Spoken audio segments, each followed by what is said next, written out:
My name is Michael Ratcliff. I go to Broad Ripple High School, and I'm from Indianapolis. My name is Anya. I go to Columbia Prep in New York City. My name is Roland Gillah, and I'm a student here at Tufts University for EPIIC, and I'm from New York City. So here we are, we're all three of us part of the Committee on Religion and Sectarianism, and sort of some of the issues we've been talking about have both divided us, but we managed to find areas where we do cooperate, and one of them is education. Michael, do you want to start off? Well, I represent the United States, and one of our main goals was to fight for the furtherment of education of the youth and of the women in Iraq, to strengthen the government as democracy runs off of its people, which, I mean, we were met with quite a bit of opposition at first, but through a lot of the negotiations we had, that was actually rather surprising on my side and the opposing side. We were able to come to a consensus and actually pass one of the only viable treaties that has worked so far. Yeah, as a representative of the Ahrar party, typically anti-US, we were actually able to make some kind of agreement on putting education of Iraq as a whole above these kind of longstanding traditions. What about the private military attempts that we talked about? There seemed to be a lot of back and forth on those issues, especially between the U.S. and Ahrar. Yeah. What do you guys think of those? Well, the original treaty was actually proposed by the U.S. for the Iraqi government to hire private military companies from the U.S. to oversee the coming elections. And after much negotiating, much give and take, it was a consensus that the election committee actually figured they thought it would be more beneficial to have, I believe it was Jordan and Turkey bring in their private military companies, and the UN come in as overseers to make sure the private military companies didn't overstep their bounds. And as the U.S., I mean, that works towards a unified Iraq, so I mean, we are completely with that. Yeah, I completely agree.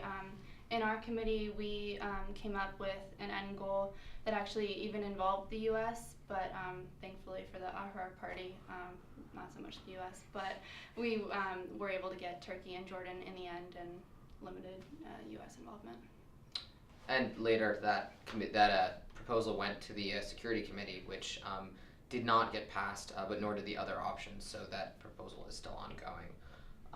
What about the current crisis that we're facing? What do you guys, do you want to speak a little bit to that and what we're talking about? The arms deal? Yeah. We were in our committee. We were having very peaceful, quiet negotiations, and then a press release came to us from one of the other committees that 3 of the groups within the Iraqi government had made a deal with Iran to receive arms.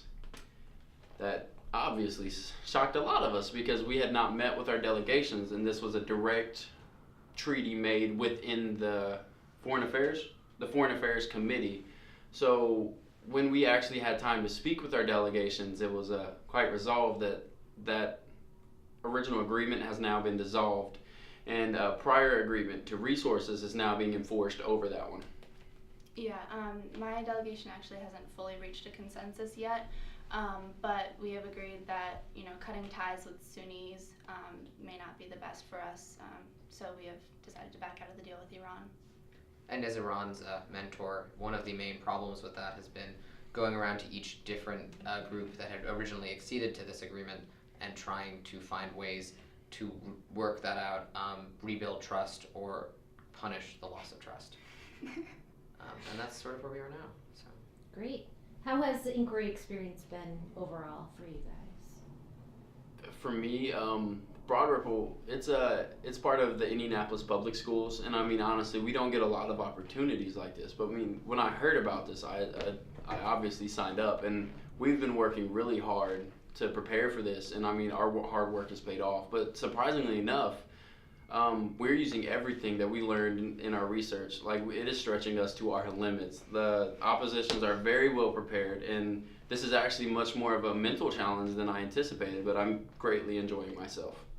Yeah, I've never been a member of UN, Model UN, or mock trial or anything like that, so this kind of debate is different for me, and I love it. It's really stimulating, it's really interesting, and it's really cool to debate with someone who has a differing view and somehow reach a consensus. So I really liked that. My school does this as a class, a year-long course, just about the Middle East and Northern Africa.